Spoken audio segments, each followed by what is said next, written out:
Hello, സുഖമായിട്ടിരിക്കുന്നു എല്ലാവരും. കുറേ ദിവസമായി ഒരു വീഡിയോ ഇട്ടിട്ട്. തിരക്കെന്ന് പറഞ്ഞാൽ തിരക്ക് മുള്ളയിലാണ് എന്ന് പറയല്ലേ, അതുപോലെ. അങ്ങനെ ഇരുന്നപ്പം ഇന്ന് കുറച്ച് സമയം വീട്ടിൽ സ്പെൻഡ് ചെയ്ത സമയത്ത് കുറേ മാങ്ങാപ്പഴം അങ്ങനെ ഇരിക്കുന്നത് കണ്ടു. മാങ്ങാപ്പഴം എൻ്റെ ഒരു വീക്ക്നെസ് സാധനമാണ്, പക്ഷെ എൻ്റെ കുഞ്ഞ് കഴിക്കില്ല. അപ്പം അവളെ ഒന്ന് പ്രലോഭിപ്പിച്ചിട്ട് ഞാൻ 2 മാങ്ങ പഴം ചെത്തി കുറച്ച് ഡേറ്റ്സൊക്കെ എടുത്ത് വെച്ച്. ഈ പുള്ളിക്കാരത്തെ ഡേറ്റ്സ് ഒന്നും കഴിക്കുകയില്ല കേട്ടോ. മാങ്ങ പഴവും കഴിക്കുകയില്ല. പച്ചമാങ്ങയാണെങ്കിൽ ഉപ്പും മുളക് പൊടിയൊക്കെ ഇട്ട് കഴിക്കാൻ ഇഷ്ടമാണ്.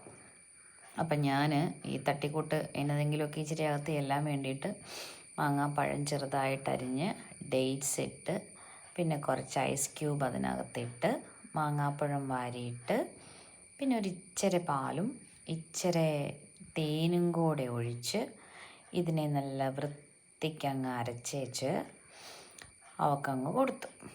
അപ്പോൾ ഇതിൻ്റെ ഇടയിൽ അമ്മ ഒരു കഷ്ണം തന്നെ ഞാൻ നോക്കട്ടെ പറയും. അതാണ് പരമാവധി കഴിക്കുന്നത്. പക്ഷേ ആ മാങ്ങയുടെ ടേസ്റ്റ് കൊണ്ടാണോ എന്ന് എനിക്കറിയത്തില്ല. അതിൻ്റെ ഇടയിൽ 3-4 കഷ്ണം അകത്തോട്ട് പോയിട്ടുണ്ട്. എനിവേയ്സ്, ഇത് പക്ഷേ പിള്ളേർക്കൊരു നല്ല ഒരു സൂതിങ് ഒരു സാധനമാണ് കേട്ടോ.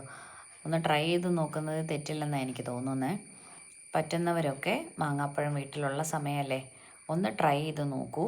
പ്രത്യേകിച്ച് ഇൻഗ്രീഡിയൻസ് ഒന്നും ആവശ്യമില്ല. ഞാൻ പഞ്ചസാര ഉപയോഗിക്കില്ല, ഞാൻ പഞ്ചസാര ഇട്ടിട്ടില്ല. അപ്പോൾ ഒന്ന് ട്രൈ ചെയ്ത് നോക്കൂ കേട്ടോ.